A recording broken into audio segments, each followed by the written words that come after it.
आपने 3 दिन पहले क्या खाया था शायद याद नहीं होगा, लेकिन 10 साल पहले किसी ने जो एक लाइन बोली थी वह आज भी अच्छे से याद है। ऐसा क्यों? क्यों किसी की आवाज थोड़ी सी तेज होते ही आपकी बॉडी तुरंत स्ट्रेस्ड हो जाती है, यहां तक कि जब आप लॉजिकली जानते हैं कि आप सुरक्षित हैं। ज्यादातर लोग मानते हैं कि ट्रॉमा ब्रेन को रिवायर करता है क्योंकि वह दर्दनाक था, लेकिन यह पूरी सच्चाई नहीं है।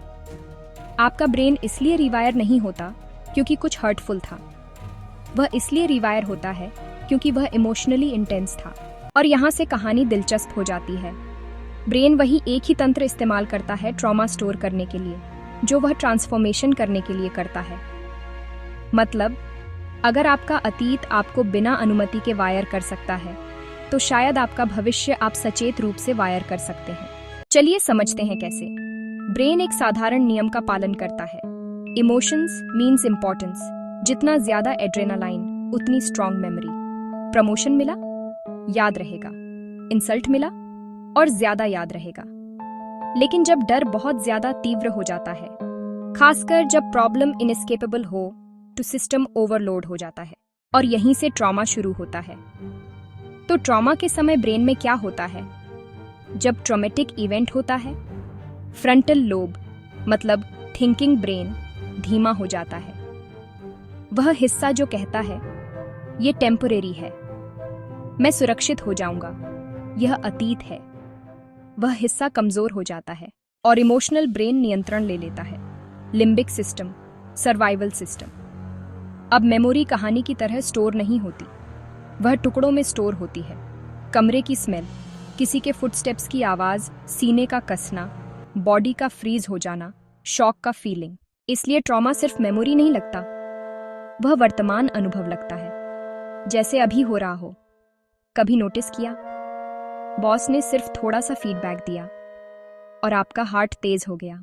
आपको लगा आप गलत हो, आपको लगा आप रिजेक्ट हो जाओगे। तार्किक रूप से आप जानते हो कि ये बस फीडबैक था, लेकिन बॉडी रिएक्ट करती है जैसे खतरा हो। क्यों?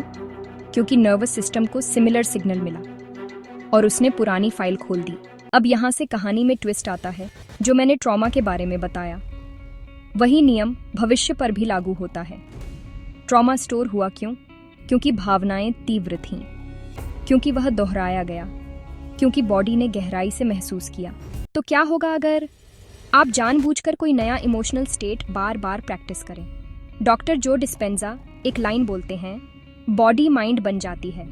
साधारण मतलब, अगर आपने डर बार बार महसूस किया तो आपके नर्वस सिस्टम को उस केमिस्ट्री की आदत हो जाती है। अगर रिजेक्शन दोहराया गया, बॉडी ने उसे नॉर्मल मान लिया। समय के साथ इवेंट की जरूरत नहीं रहती, बॉडी खुद इमोशन जनरेट करने लगती है। आप बिना वजह एंग्जाइटी फील करते हो, बिना प्रूफ के मान लेते हो लोग छोड़ देंगे और फिर कहते हो मैं ऐसा ही हूं। लेकिन शायद ये पर्सनैलिटी नहीं, ये दोहराई गई इमोशनल रिहर्सल है। क्या आप जानते हैं ब्रेन रिहर्सल से भी वायर होता है? रिसर्च यह दिखाती है, जब आप जीवंत रूप से कल्पना करते हो कोई स्थिति, तो ब्रेन के कई एक ही न्यूरल सर्किट्स एक्टिवेट होते हैं, जैसे रियल इवेंट में होते। एथलीट्स मेंटल रिहर्सल करते हैं, म्यूजिशियन स्टेज पर जाने से पहले कल्पना करते हैं।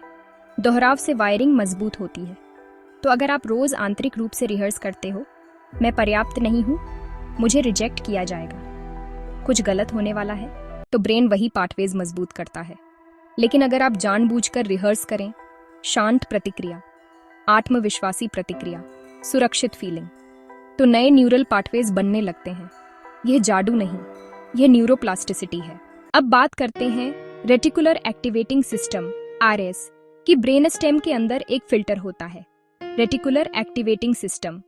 इसका काम है तय करना आप क्या नोटिस करेंगे। अगर आप नई रेड कार खरीदो, अचानक रेड कारें हर जगह दिखने लगती हैं। कारें पहले भी थीं, बस फिल्टर बदल गया। अगर आपका इमोशनल बेसलाइन है खतरा, आरआईएस थ्रेट फिल्टर करेगा। अगर बेसलाइन है मैं पर्याप्त नहीं हूं, ब्रेन प्रूफ ढूंढेगा। लेकिन अगर आप प्रैक्टिस करते हो एक नया इमोशनल स्टेट, समय के साथ फिल्टर शिफ्ट होने लगता है, रियलिटी वही रहती है, अटेंशन बदलता है। तो ट्रॉमा स्टोर हुआ क्योंकि भावनाएं तीव्र और दोहराई गई थीं। आपका भविष्य भी शेप होगा उस इमोशनल स्टेट से जो आप दोहराते हो। ब्रेन यह नहीं पूछता यह अतीत है या भविष्य। ब्रेन पूछता है क्या यह दोहराया जा रहा है, और फिर वायर करता है।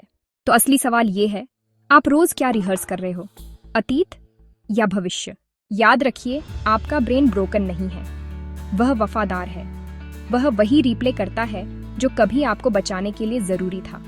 लेकिन अब आप उस रूम में नहीं हो, आप वह वर्जन नहीं हो, और धीरे धीरे आप अपने नर्वस सिस्टम को सिखा सकते हो सर्वाइवल ही सब कुछ नहीं, ग्रोथ भी संभव है। और अगर आप इस कॉन्सेप्ट को और गहराई से समझना चाहते हो, कैसे इमोशनल रिहर्सल, आइडेंटिटी और न्यूरोप्लास्टिसिटी काम करती है, तो आप डॉक्टर जो डिस्पेंजा की किताब breaking the habit of being yourself जरूर एक्सप्लोर कर सकते हो। नॉलेज पावर देता है, लेकिन रिपीटिशन ट्रांसफॉर्मेशन देता है।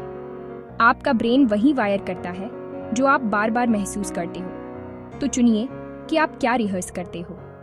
अगर इसने आपको अपना ब्रेन अलग तरीके से देखने पर मजबूर किया, तो कमेंट में रीवायरिंग लिखें और इस तरह की और साइकोलॉजी के लिए सब्सक्राइब करें।